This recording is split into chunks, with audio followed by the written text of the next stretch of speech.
Hello, and welcome to Biohacking with Brittany. I am so excited that you are joining for this week, for this episode. This is a place where I talk about nutrition and health and wellness, and really where we dive deep into different topics compared to more of like short form content that I post on social media. And today is exactly a good example of that.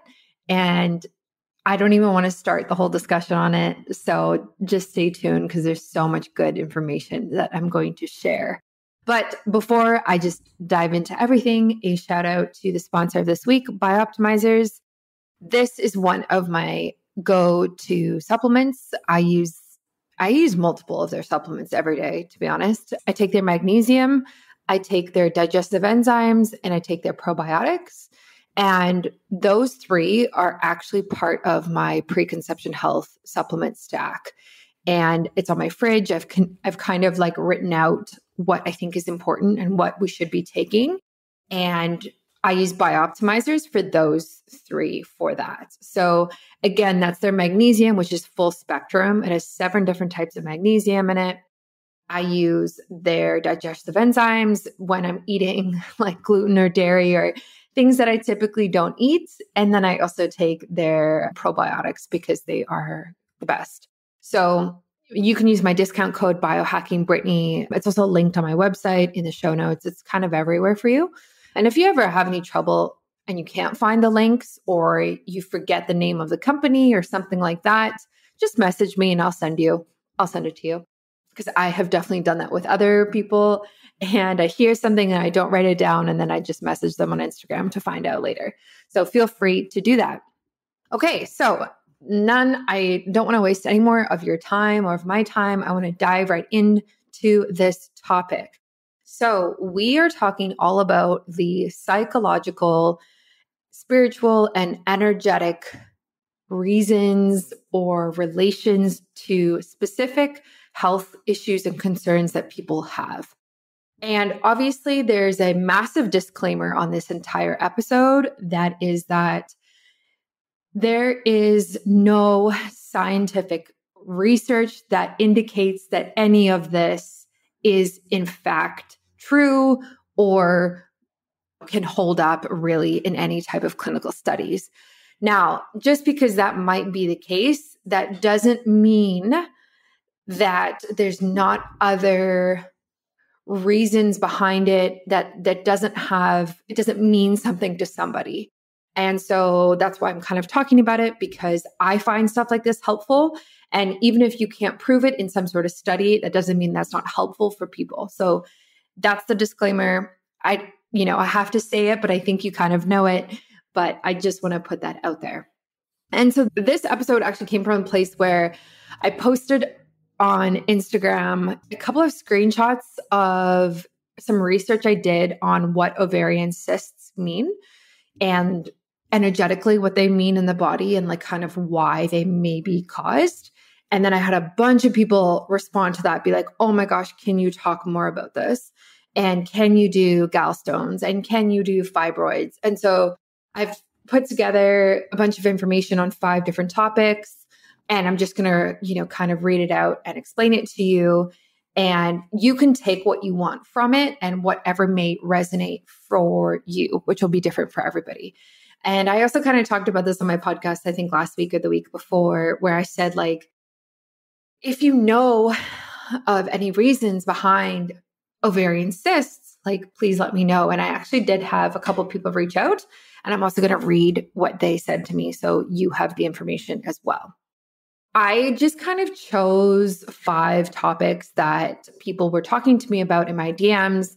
And I didn't want to make it a bit more than that, because obviously you could kind of research any symptom or any issue you're having and look into it. And I would be open to doing another episode on this. So if there is something you're wondering about, you can message me and we can kind of see what might be going on. But of course, like, this topic is quite sensitive, and the nature of it is very sensitive and it's very personal. So it's very different from a lot of the other content that I talk about, but I do think it it plays a part into holistic health and healing. And I think that's really important. And so, yeah, when I talk about these different things, there's recommendations as well onto kind of like how to move through some of the like energetic and spiritual meanings behind these things. But of course, I'm not an expert in this space.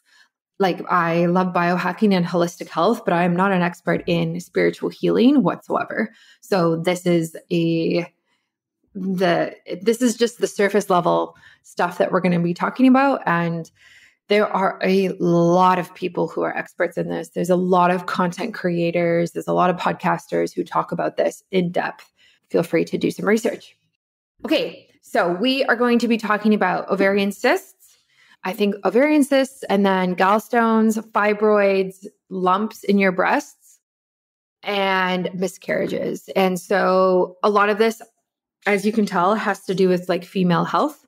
That's kind of where I specialize and I'm specializing in, and it just kind of relates to things that I'm going through. So it's kind of just what I share.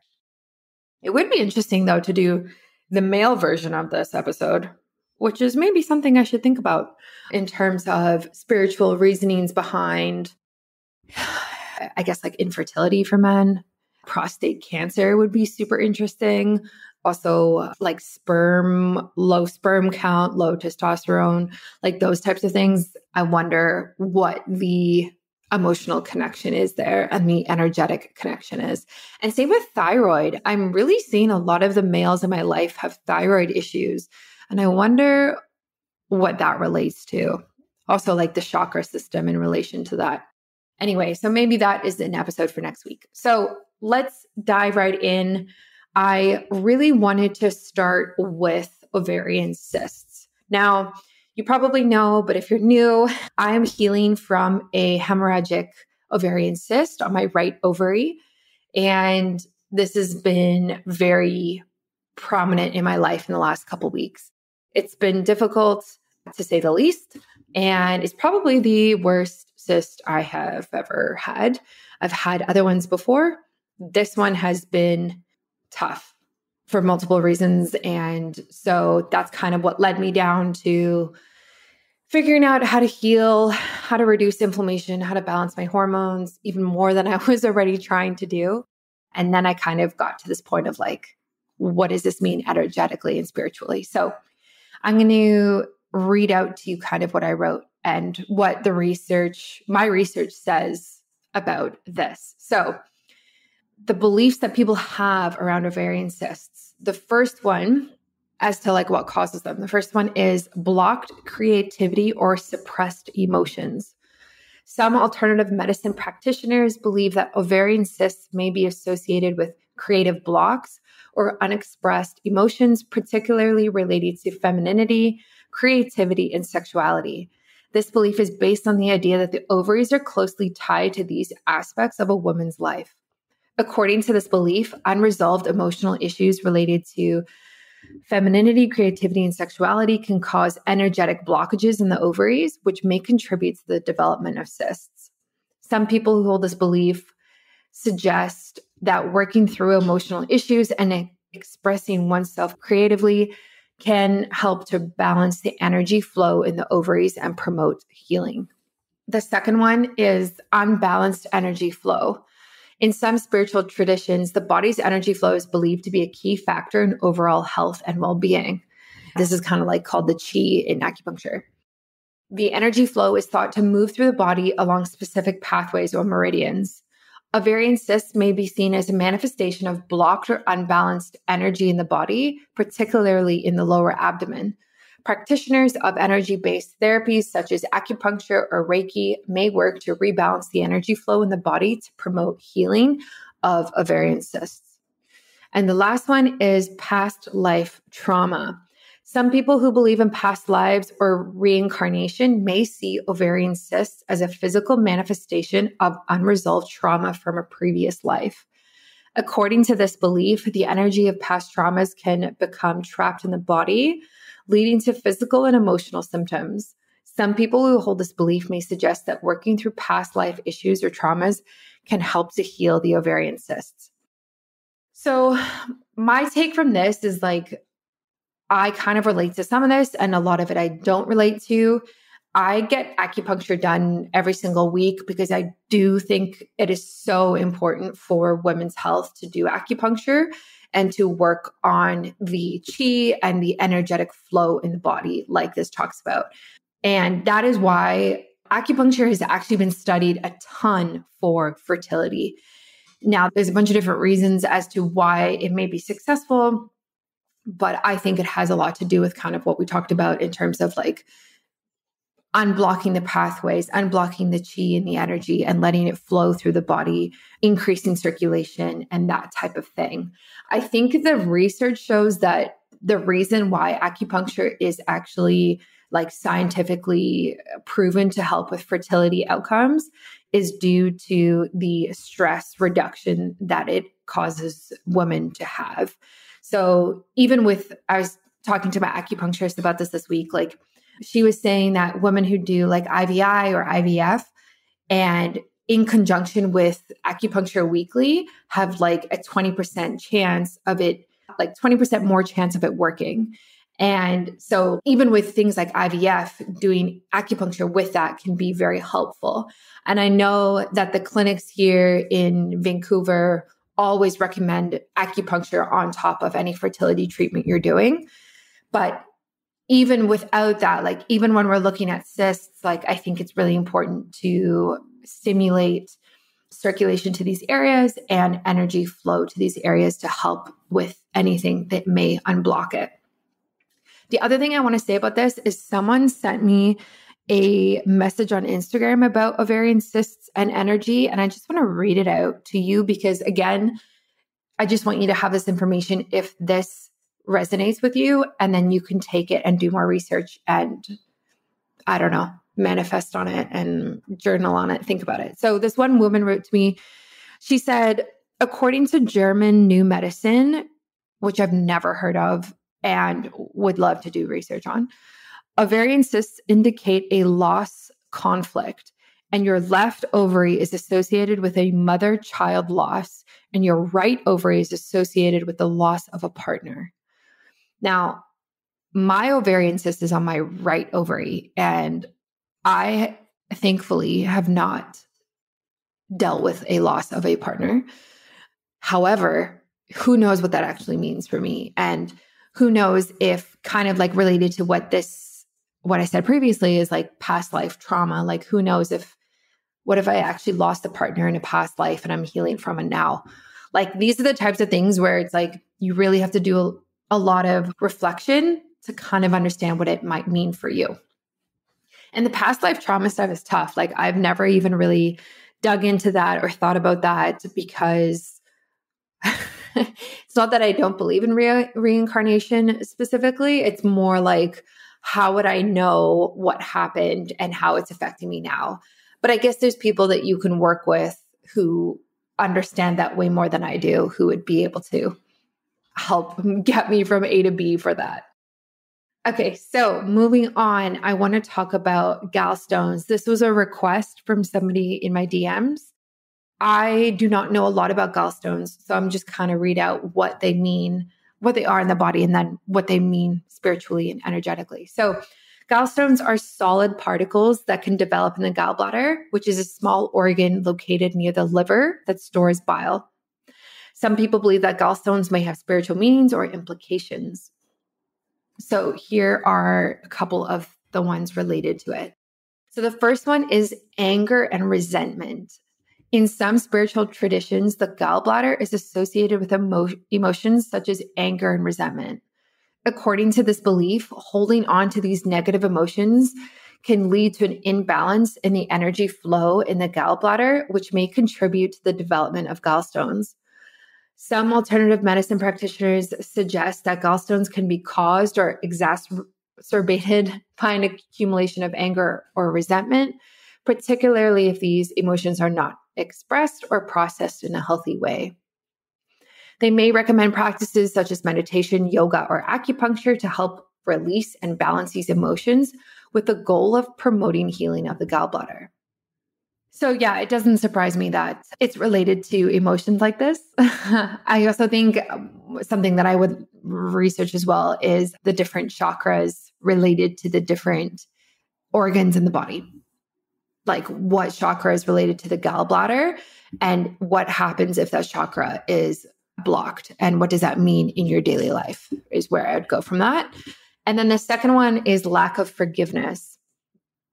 Similar to the association with anger and resentment, some spiritual traditions also link the gallbladder with the concept of forgiveness. In this belief system, holding on to grudges or refusing to forgive can create an energetic blockage in the gallbladder, which can lead to the development of gallstones.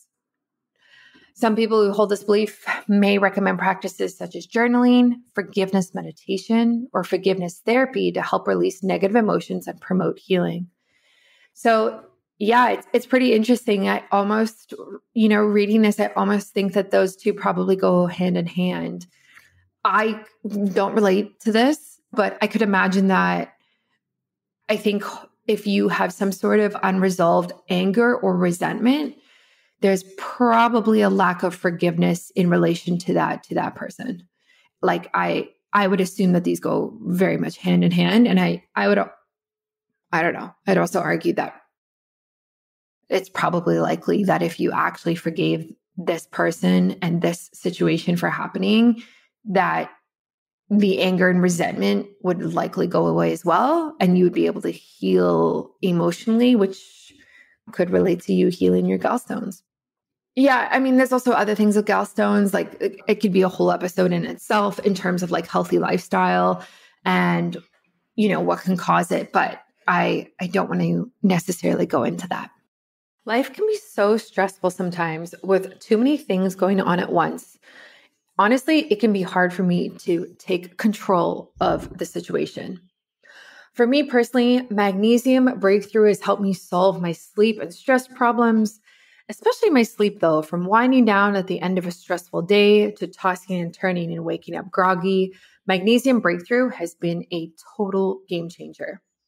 Unlike other magnesium supplements that might be giving you 1 to 2 forms of magnesium, Magnesium Breakthrough contains all 7 forms of magnesium designed to help calm your mind and help you fall asleep, stay asleep, and wake up refreshed. Over 75% of the population is magnesium deficient, which is crazy. And what most people don't know is that even if they're taking a magnesium supplement, they're still deficient because they're not getting all 7 forms. Magnesium Breakthrough is the ultimate way to give your body all 7 forms in one supplement. And not only does it make you sleep better, it also helps calm your mind and allows you to feel more grounded and relaxed during the day, and especially before bed. Most magnesium supplements are proven to be ineffective, but this one really does work. And honestly, that's why I take it every single day. For an exclusive offer for all of my listeners, you can go to magbreakthrough.com/biohackingbrittany and get a exclusive discount just for you. Do it now. Your body and brain will thank you. Again, that's magbreakthrough.com/biohackingbrittany and use my promo code biohackingbrittany in all capitals at checkout and you will get a 10% off discount. It is also linked on my website. It's linked on my shop. It's linked in the show notes. It's everywhere. So go check it out now. If you're struggling with stress and sleep, Magnesium Breakthrough is for you. Okay, I want to get into fibroids. This one is interesting because my mom actually had fibroids. And when I read this, knowing what she has been through in her life, there is definitely some like parallels here. And she doesn't listen to this. She won't listen to this podcast, or maybe she will, but I was thinking about actually just sending this to her and see what resonates, because from what I've seen in her life, there's definitely connections here. And I could imagine it is for a lot of women because fibroids are very, very common. Doesn't mean they're normal, but they are common. So the first one is suppressed emotions. Some spiritual traditions view the uterus as a powerful center of creative energy and fertility. In this belief system, fibroids may be associated with suppressed emotions related to sexuality, creativity, or fertility, which is actually very similar to the ovarian cysts. Some people who hold this belief may recommend practices such as journaling, meditation, or energy work to help release and balance these emotions with the goal of promoting healing of the uterus. The second one is womb healing. In many spiritual traditions, the womb is seen as a sacred space that holds deep wisdom and intuition. According to this belief, fibroids may be seen as a sign that the uterus is in need of healing or attention. Some people who hold this belief may recommend practices such as ritual, prayer, visualization to connect with and honor the power of the womb with the goal of promoting healing fibroids. And the last one is unresolved trauma. Some people believe that the development of fibroids may be linked to unresolved emotional or physical trauma. In this belief system, fibroids may be seen as a physical manifestation of the need to heal from past experiences. Some people who hold this belief may recommend therapy, body work, or other forms of healing to address the underlying trauma with the goal of promoting healing of the uterus and fibroids. So I think this is like very, very interesting because there's, this idea of womb healing, suppressed emotions, unresolved trauma, that is such a trio of things that I would argue how many women deal with on a daily basis. And I don't think at all that has to do with the individual herself. I don't think it's her fault at all. I think it is a product of our society, and especially Western society, that this is as common as it is. And this might be part of the spiritual beliefs that is linked to this. So yeah, suppressed emotions, I think that could look like so many different things. I think a lot of people don't feel like they have somebody to talk to, or they have a safe space to actually say out loud how they feel. I think a lot of women are in relationships that they don't feel heard by their partner and they don't feel listened to. And so then they stop trying to speak up, and then their emotions become suppressed and it becomes stagnant energy in the body, which could lead to causing fibroids. And I don't know, again, I don't think that that is necessarily the individual's fault, or she should feel guilty, or you should feel guilty, or anything like that. I think when we look at the balance between feminine and masculine energy in heterosexual relationships, I think it's very much so that women are suppressed. And what's actually sad is the data actually just proves this, in a very roundabout way, right? So when it comes to divorce, over 80% of divorces are actually started and triggered by the woman filing for divorce. 80% of divorces come from the woman's side, which is just mind blowing. And then the research also shows that we're talking about marriage now, but when women get married, it actually takes off years of her life, and it's less healthy for her to get married. Whereas the husband or the man, again, this is heterosexual, the husband or the man, he benefits and it adds years to his life and he becomes healthier. So if we look at society and we look especially at Western society and relationships and traditional marriage structures and what it means to be the feminine and the masculine, getting married benefits the masculine more and not the feminine. And that's probably why 80% of divorces are started by women. And in relation to this, it's suppressed emotions. You can't help but think how many women feel like they can't speak up, or they don't have a voice, or they feel like they've tried and no one's listening. And I think that's really, really sad. And I say this because I've seen it in my life. I've seen it in people around me, friends and family who have sadly gone through this type of thing.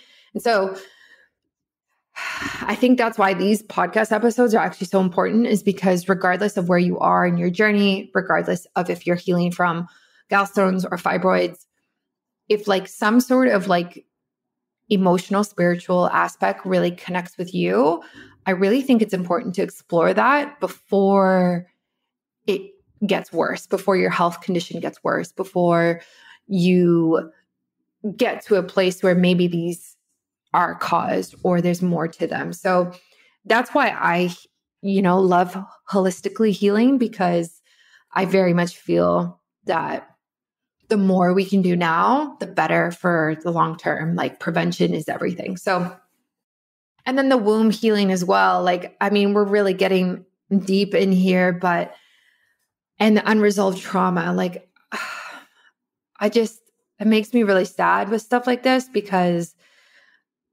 I know that there's so many women who have been, like abused in different ways, physically, emotionally, and spiritually abused.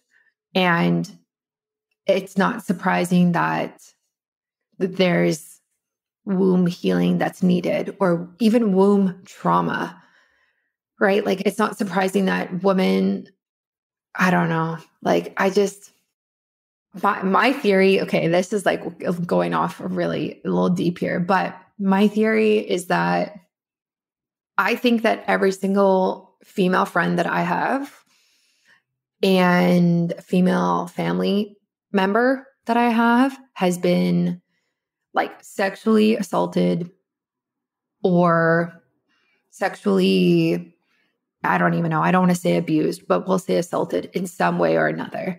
I don't think I have a single female in my life who has not had that happen to her.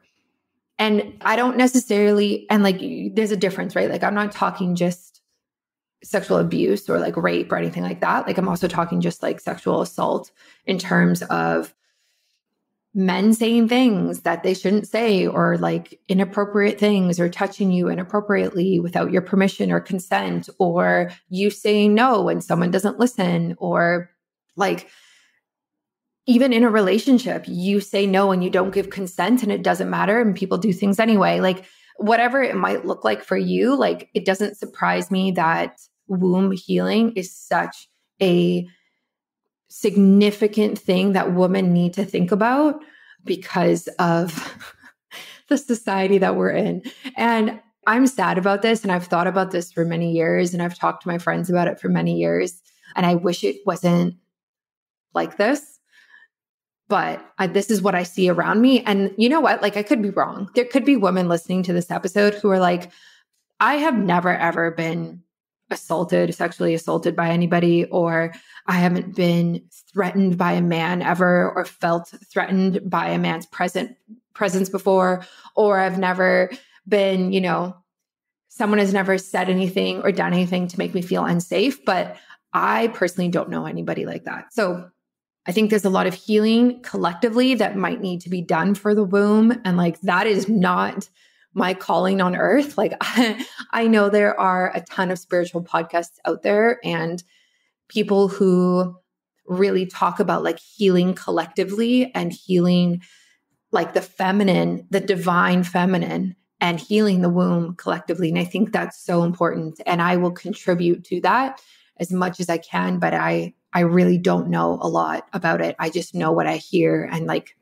whatever content I might consume about it. So I would suggest that if anything I have said about fibroids, or anything that I have said right now about relationships, men, safety, any of this relates to you or resonates with you or strikes you and sits with you, I would really look at that and make sure you actually do something about it. That could be therapy. That could be journaling. That could be just like starting to research different ways that you can heal. And that could actually even be microdosing. Like, this is one of the things that, this is a tangent again, but this is one of those things that microdosing can actually be very, very helpful for, whether it's like psilocybin or LSD. And I do work with a company that has those products. If you're interested, just message me on Instagram and I'll send them to you. But I went on a journey of microdosing last year for about 6 months, and I had a lot of healing in this area of my life, a lot of healing. And that is because psychedelics create new neural pathways in the brain. So it takes your past experiences and it makes you think about them differently and in different ways that you would have never thought of them before. And it's very difficult for you by yourself to have that realization. It's much easier to take a little mushrooms and let it help you get there. But I will say that it's very sobering, right? Like it's very sobering, the realizations that you have. And I will say that I would recommend doing this in conjunction with therapy, which is what I did last year. And I'm still in therapy, but when I was microdosing, it was very, very helpful to talk to a professional once a month and microdose a couple times a week. And that put me on this trajectory of healing that was much faster and deeper than I was healing prior to that. And I had a lot of realizations. I had, and I'm still having realizations now, but I had a lot of realizations last year of why I do the things that I do and why I think the way that I think and how I don't feel safe around men and all of these different things, which is an episode for another time. But essentially, yeah. So if you have like unresolved trauma or healing, seriously, please do something about it. There's so many different ways to heal. Okay, moving on after that, we really went off the cliff on that one. I want to talk about breast lumps. And this one, I just want to talk about because I have a friend who is kind of going through this right now. And I'm really sad about it. And she's young. She's 30 or maybe, yeah, she might be 29. But so I know her. I've known her for 8 years now, maybe. I know her relationships. And so it's interesting when you can really relate these health issues to somebody and their life choices and what they do. So this is interesting. Okay, so the first one is emotional blockages. Again, this is like another thing. And it's not surprising, right? Like even with fibroids and cysts, like it's an accumulation of abnormal cells. And it like blocks, it blocks even gallstones actually, right? So it blocks the energy from flowing through. So emotional blockages. According to some spiritual traditions, the breasts are associated with emotions related to nurturing and love. Some people believe that breast lumps may be a physical manifestation of blocked emotions or stagnant energy related to these areas of life. Practices that may be recommended to release these blockages and promote healing of the breasts include meditation, energy work, or emotional processing. By releasing these emotional blockages, it is believed that the body can heal and restore balance. The second one, unresolved trauma. Again, we have unresolved trauma. In some spiritual traditions, breast lumps may be seen as a physical manifestation of unresolved emotional or physical trauma. Trauma can create emotional and energetic blockages that can manifest in physical symptoms such as breast lumps. To address these underlying issues, some people may recommend therapy or other forms of healing to promote emotional and physical healing. By addressing the root causes of trauma, it is believed that the body can heal and restore balance. And the last one, spiritual awakening. Some spiritual beliefs view physical symptoms such as breast lumps as a sign of spiritual awakening or transformation. In this belief system, breast lumps may be seen as a physical manifestation of the need to release old patterns and embrace new growth and transformation. Practices that may be recommended to facilitate this process include meditation, visualization, or energy work. By embracing these practices, it is believed that the body can release old patterns and allow new growth and transformation to occur. Yeah, I feel like this makes a lot of sense from what I've seen. And I hope that I hope something in there resonated with you if you have dealt with some sort of breast lump before or you're dealing with them right now. Yeah, again, I would look at chakras, I would look at books, and I would start to do the work in order to like energetically and spiritually heal from them. In addition, obviously, to a very healthy lifestyle and biohacking. Okay. The last one, this one is probably the most different from all of the other four. Miscarriages. I just think it's important to talk about them. I have multiple women in my life who have had miscarriages. Even in the last year, I have a very good friend of mine who is trying for her second kid right now. And she dealt with 2 miscarriages back to back last year. Like after not being able to get pregnant for 6 months. And then she had miscarriage like back to back, like got pregnant, miscarriage, got pregnant, miscarriage. And now I think they are looking at IVF. I'm not sure. I haven't, it's one of those things where, you know, we talk about it in person, not necessarily over text. And then I have another friend as well who was on birth control for a very long time, and she came off and they tried to get pregnant, and same thing. She had 2 miscarriages as well, and didn't really tell a lot of people about it. And obviously that's like her prerogative. And yeah, I think and actually I know another person. I'm just thinking about all these people. I had a coworker last year who went through a miscarriage in November. And yeah, it's really sad, obviously. And I think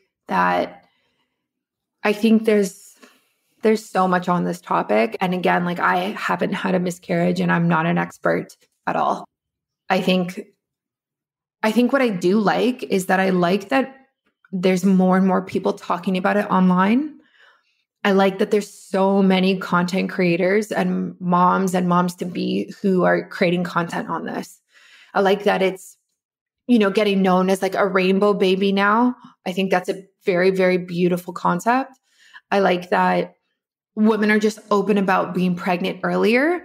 So, you know, we have this whole idea of like, okay, we publicly tell people we're pregnant after 3 months because the first 3 months are the highest chance of having a miscarriage. So if you tell people and then you might have a miscarriage and then you have to go back and tell people that you're no longer pregnant, right? And so don't do that and just hide it from the world and then tell them, you know, later on. And like, I totally, totally understand that. Like, I understand that thought process. To be honest, it sounds like a man came up with that concept and it sounds very masculine. I think that I really appreciate when people don't do that and people are very up and honest. And like 2 weeks in, they're, you know, posting online or they're on their podcast and they're like, hey, I'm pregnant. And then if there's a miscarriage, they talk about it. And I think I really like the openness and the authenticity. And I think it's good because people need to be able to relate to people. And that's actually what I really like about where content creation is going in general and social media is going. We are very much moving away from a curated feed and curated posts. And we're moving way more to authenticity, real, less edited. This is what I'm going through in my life. Life isn't perfect. This is really difficult for me. And that's what I really like. And I encourage people to share about their miscarriage if you have any type of platform, or even if you don't, because I think that it's really helpful for other women to see that. Like, it makes you feel like you are not alone. And that I couldn't even imagine. Like, that is like one of the most important things. So, you know, this makes obviously me think about my own journey. We have not tried to have a kid at this point, but we will sometime in the next year or so. And I think about this, like I think about how early on am I going to share? And if I had a miscarriage, would I talk about it? I think I would. And I think it's easier maybe for me to say that right now. But I really just I respect when people don't say anything, but I really, really do respect people who speak up about it because I think it's important. And I would love to see it become less of a taboo topic. This is such a bigger discussion, but there's so many topics in women's health that are taboo. And it kind of just makes me feel like women are taboo in society. Like when I was at the emergency room the other day dealing with my cyst, and I was talking to this doctor who was 70 plus white dude. And he said to me, he's like, yeah, I don't know much about fertility and female health. And I'm like, great. Thank you for really supporting 50% of the population. Thank you for being educated and like really showing up for us, you know?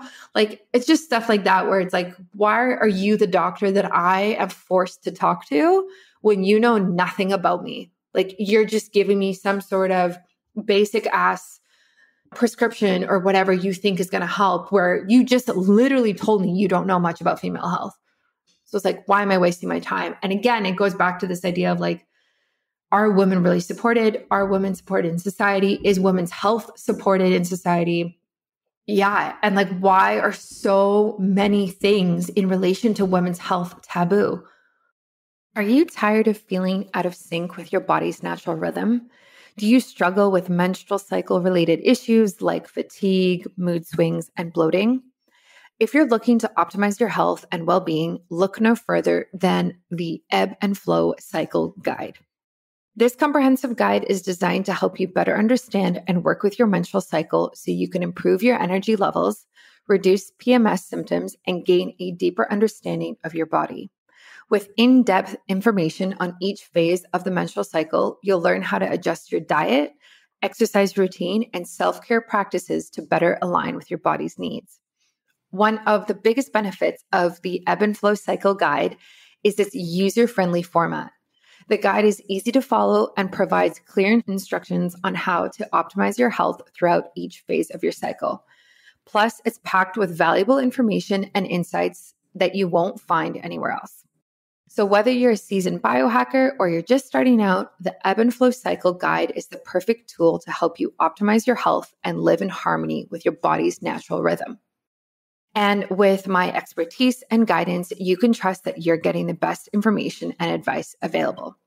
So why wait? Head over to biohackingbrittany.com to get your copy of the Ebb and Flow Cycle Guide and start living your best life today.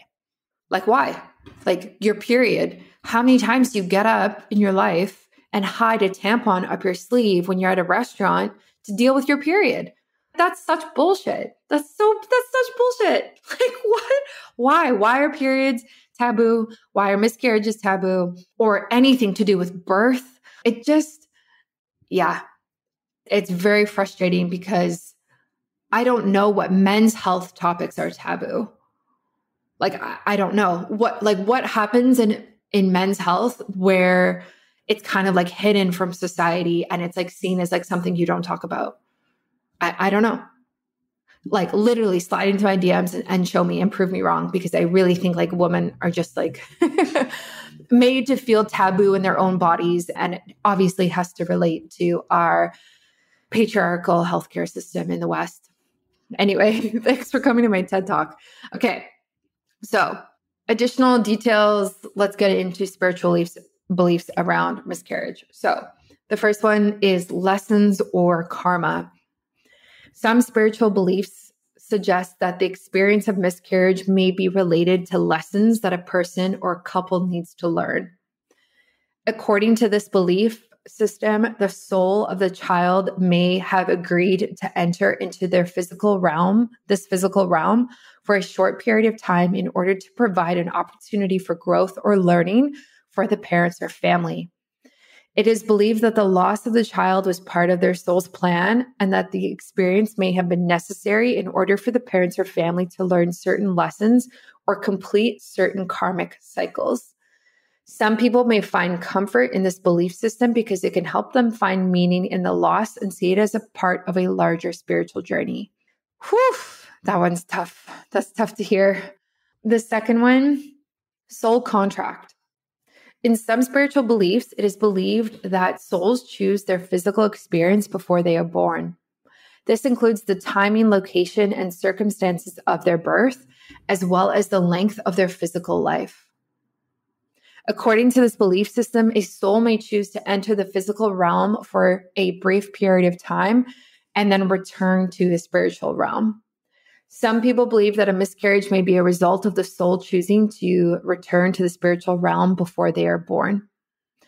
In this belief system, the parents or family may have agreed to this contract on a soul level, and the experience of miscarriage is part of that agreement. This belief system can provide comfort to some individuals because it suggests again, that the loss of the child was part of a greater spiritual plan. The last one, divine timing. Some spiritual beliefs suggest that everything happens for a reason and that the timing of events is divinely orchestrated. According to this belief system, the experience of miscarriage may be part of a larger plan or timing. Some people may believe that the loss of the child occurred at the exact time for a specific reason, even if they may not understand that reason at that time. This belief system can provide comfort to some individuals because it suggests that the loss was not a random or meaningless event, but rather part of a larger spiritual journey. I think there's like kind of this underlying theme with this of that you can find meaning in the loss and understand it's part of a larger spiritual journey. And there's a lot to obviously unpack with that in relation to your personal life and what you are personally going through. I actually saw somebody, I think it was on TikTok, who was talking about soul babies. Is that what it's called? It might be, because I'm just thinking about this.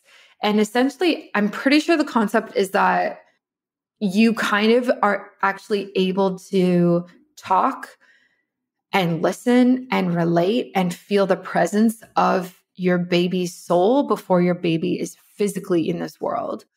I think that is a very, very beautiful concept. And I think it's almost part of like this idea of visualization and manifestation, of like feeling like you can connect to that baby before that baby is here. And I really think that's a beautiful, beautiful thing.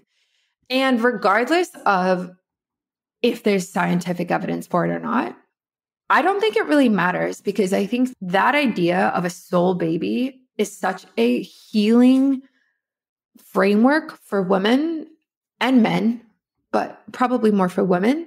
I think it's such a healing framework that it would just emotionally support women and reduce stress and reduce anxiety and depression around these really heavy topics.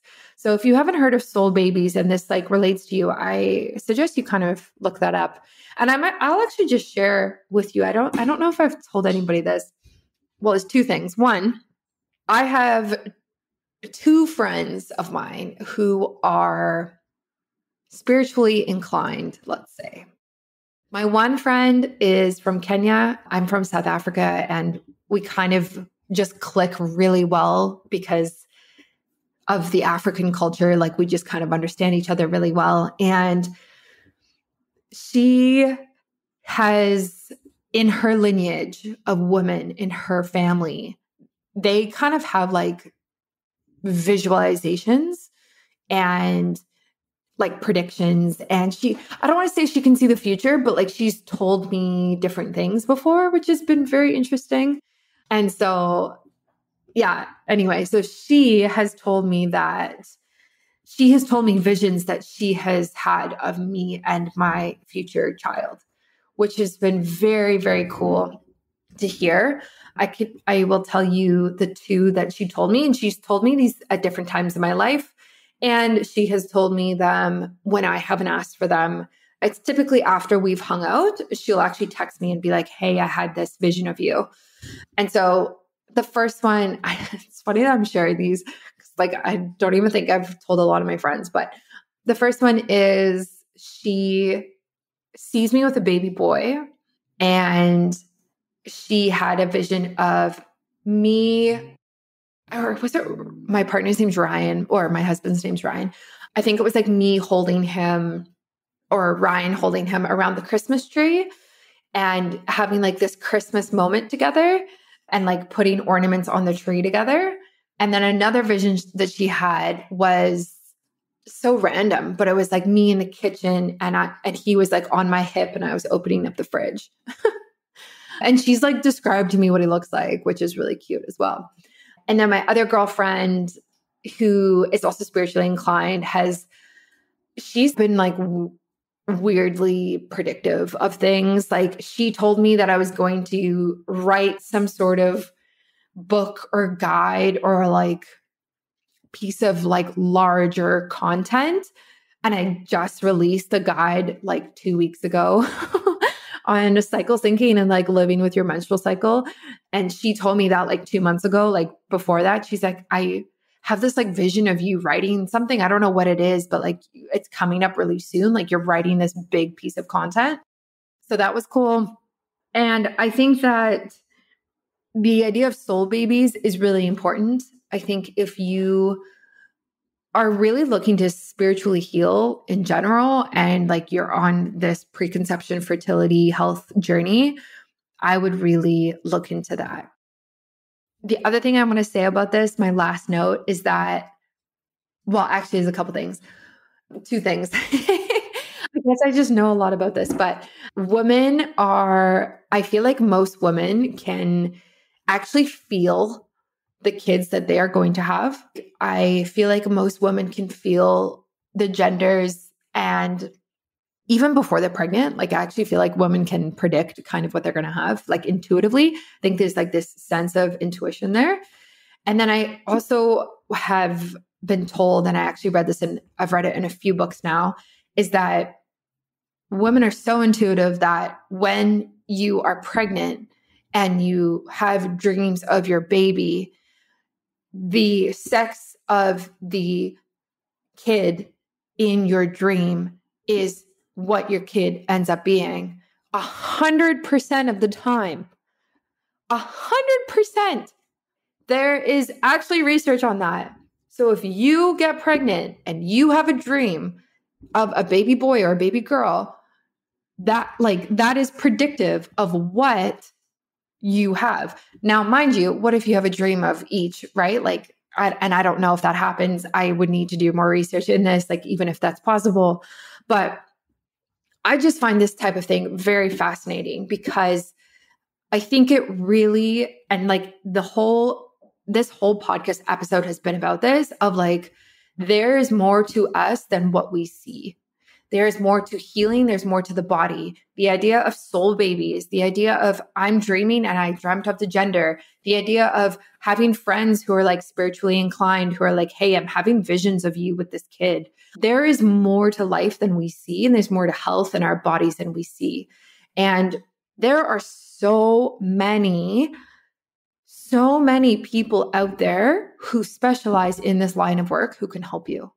If you related to any of this content that I've put out today and any of the things that I've said, whether it's fibroids or gallstones or ovarian cysts or fertility, really, like, I think that's a sign. I think it's a sign that you should explore doing some deeper work. And it's hard. You know, like, that's the thing. It's like, it's actually hard. Like, if you buy a book that's like, hey, how do I heal my past trauma? Like, I'm saying this because I just bought one 2 days ago. And then it's like on my nightstand. And then I get into bed after a long day and I'm like, okay, so I'm supposed to read this book, this heavy book about healing past trauma right before I go to bed. I don't know. So, but I still think it's important. And for anyone listening, the book that I ordered is called The Origins of You. And it's about healing childhood trauma. I haven't read it, but I heard the author on a different podcast and it sounded phenomenal. So much so that I actually sent it to all of the members in my family and they all ordered a copy. So I might have to have the author on my podcast. Anyway, I really hope that this episode resonated with you.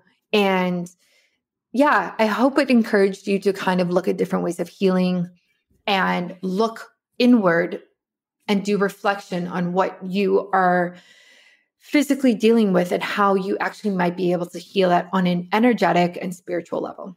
Stay tuned next week for another episode. 2 episodes a week now, baby. Tuesday and Friday. Hit subscribe if you haven't subscribed already. There are thousands of listens every month. It would be awesome to hit 1 million downloads. We'll get there. And follow me on Instagram. I am the most active on Instagram. Instagram is the easiest, especially for people who want to chat about their personal health. I am producing a preconception health program, and it actually will include the spiritual and emotional aspect to it. because again, I think it's just important and it's part of his holistic healing. So stay tuned for that. That's going to be dropping this summer. That's going to be that's a big deal. That's a big deal. Woof, it's a big deal. That's not like a little guide, 60-page guide that I just produced. Mind you, that was a lot of work as well. But like this program is everything that I don't see out there. It's a program. It's not a guide. Like this is going to be a big whammer. So get ready for it. Yeah. Stay tuned for more episodes next week and follow me on all social platforms and enjoy the rest of your week. Thanks for listening to another episode of Biohacking with Brittany. If you're interested in finding the show notes or the sponsors for this episode, you can do so on my website, which is biohackingbrittany.com. Remember to follow me on Instagram where I'm most active. My handle is @biohackingbrittany. And if you're interested in working together and you want to email me directly, you can do that. My email is info@biohackingbrittany.com. And I look forward to hearing from you and having you tune in next week.